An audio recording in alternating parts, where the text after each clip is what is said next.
La radio HDFM,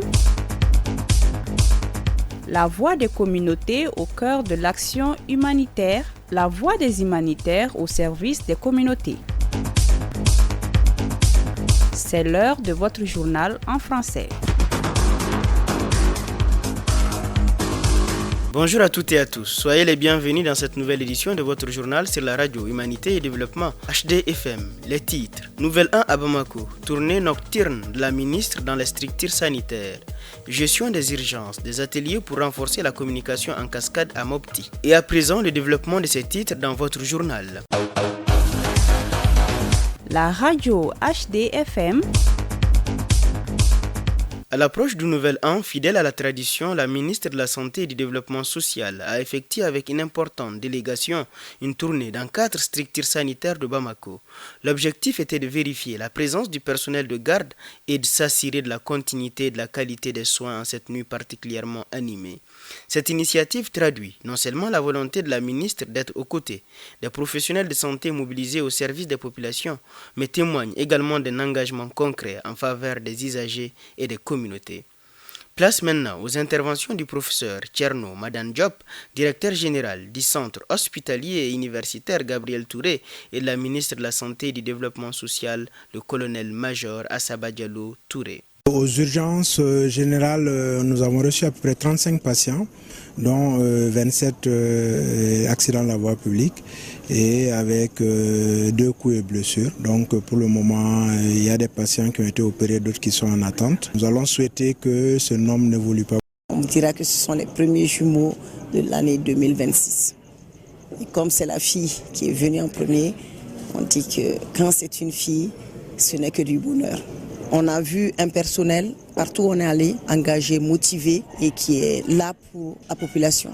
Donc là, ça nous fait chaud au cœur. Je suis satisfaite, selon les instructions données par le président de la transition régionale d'armée Assimi Goïta, de faire le suivi rigoureux de ces chantiers-là. On voit qu'il travaille de jour comme de nuit. Chaque semaine, nous recevons les rapports des différents médecins-chefs. Le souhait des plus hautes autorités du Mali, c'est que les Maliens aient la santé au plus proche d'eux-mêmes, une santé accessible, une santé performante et une santé à peu de frais. Du 16 au 18 décembre 2025, se sont tenus une série d'ateliers consacrés à la mise en place d'un dispositif de communication en cascade destiné à permettre le déclenchement rapide des alertes et une gestion plus efficace des crises par les autorités locales, depuis l'échelon communal jusqu'au niveau communautaire.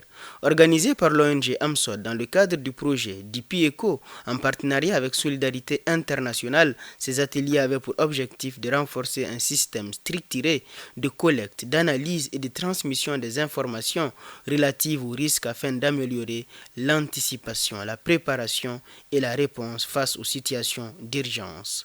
Les communes bénéficiaires de cette session sont Mopti, Sio, Sokura, Konna, Djenné, Ouro Ali et Pondori. À présent, écoutons l'intervention de M. Momo Kone, membre du comité Skapirou de Sévaré, ainsi que celle de M. Abdoulaye Malé, membre du comité communal de réduction des risques et des catastrophes de la commune de Sekura. Vraiment, on vient de finir un renforcement de capacité, une formation au niveau de la mairie de Mopti. Vraiment, ça a été la bienvenue parce que le renforcement de capacité ne ferait que nous grandir. Aujourd'hui, je crois que nous savions tous les membres du comité, nous savons quel rôle et les responsabilités jouées par rapport au changement climatique, par rapport aux catastrophes, comment prévoir les catastrophes, comment gérer les catastrophes dans la commune urbaine de Mopti. Et puis les outils qu'ils nous ont donnés également permettra également à la commune de gérer en amont les situations d'handicap au niveau de la commune urbaine de Mopti. Vraiment, nous remercions les partenaires, Solidarité et AMSOD, qui nous ont accompagnés depuis le début jusqu'à maintenant. Nous sommes là-dessus, nous sommes ensemble et puis nous demandons vos bénédictions également. Je souhaite quand même que la population et les partenaires accompagnent de nouveau les SCAPRU parce que le renforcement des capacités, ça ne finit jamais. Le changement climatique, chaque jour, ça montre d'autres phases. Et puis si nous sommes renforcés des capacités, ça nous permettra également d'être efficaces sur le terrain. Notre renforcement des capacités a été fait aujourd'hui par rapport à des risques et catastrophes, les mesures mesures de prévention contre les risques et catastrophes, à savoir en temps normal, qu'est-ce que nous devons faire avant que les catastrophes n'arrivent. Donc et après en temps d'alerte, une fois alerté, qu'est-ce qu'on doit faire, quelles sont les mesures à prendre pour vraiment avancer avant que la catastrophe n'arrive. Et après, si au cas où la catastrophe tombe, qu'est-ce qu'on doit faire immédiatement. Donc vraiment, les renforcements des capacités nous ont permis vraiment de savoir, de maîtriser vraiment les mesures à prendre en cas d'urgence, au moment normal et en alerte. Oui, l'idée était vraiment initiale. Un adage qui dit que la répétition est pédagogique. Donc chaque fois qu'on répète, vraiment, ça permet de renforcer toujours les capacités, de prendre les choses en main. Donc vraiment, ça a été très très salutaire aujourd'hui de renforcer les capacités des membres des SCAPROU et des CCRC. Je remercie vraiment sincèrement les partenaires qui est l'AMSOD ainsi que la Solidarité Internationale qui nous ont permis vraiment, qui a organisé vraiment cette rencontre. Donc vraiment, on ne fait que remercier la Solidarité et ainsi l'AMSOD pour vraiment la réalisation de cette rencontre. En bref, la Croix-Rouge malienne a tenu à Bamako son 14e camp national des jeunes et des volontaires, placé sous le signe des 60 ans d'engagement humanitaire de l'institution. Venus de plusieurs régions du pays, des centaines de volontaires ont pris part à des sessions de formation, d'échange, d'expérience et de renforcement des capacités autour du volontariat et de la réponse aux urgences. Moment fort de la rencontre, la marche au flambeau a symbolisé l'engagement des jeunes volontaires au service des communautés vulnérables. À travers ce camp, la Croix-Rouge malienne réaffirme le rôle central du volontariat dans la prévention des crises, la promotion de la solidarité et l'assistance aux populations dans leurs besoins. Dans la région de Kidal, Nova Mali a organisé du 22 au 29 décembre 2025 une série d'ateliers visant à renforcer le leadership et la participation des femmes dans la planification et la réponse aux crises humanitaires avec l'appui du Women's Peace and Humanitarian Food et d'ONIFAM. Les sessions ont permis de former des femmes membres d'associations locales sur la redevabilité en contexte humanitaire et de sensibiliser 63 membres de comités communautaires de veille aux normes sociales et stéréotypes de genre qui freinent la participation féminine aux instances décisionnelles. À travers cette initiative, Nova Mali réaffirme son engagement pour une réponse humanitaire, inclusive et sensible au genre, plaçant les femmes au cœur des mécanismes de résilience communautaire.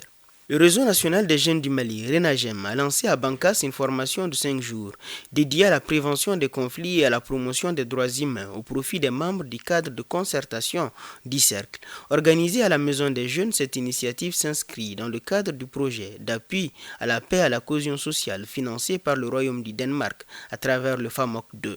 Dans un contexte de tensions communautaires persistantes, la formation vise à renforcer les capacités des jeunes et des femmes afin d'en faire des acteurs clés du dialogue, de la médiation et de la cohésion sociale au niveau local. Actualité internationale. Gaza.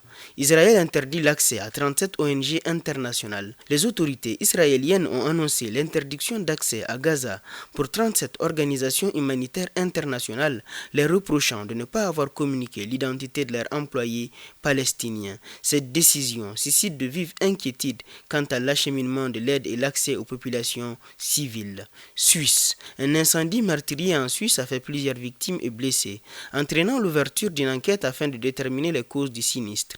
Les autorités locales appellent à la prudence et renforcent les mesures de sécurité et de prévention des risques.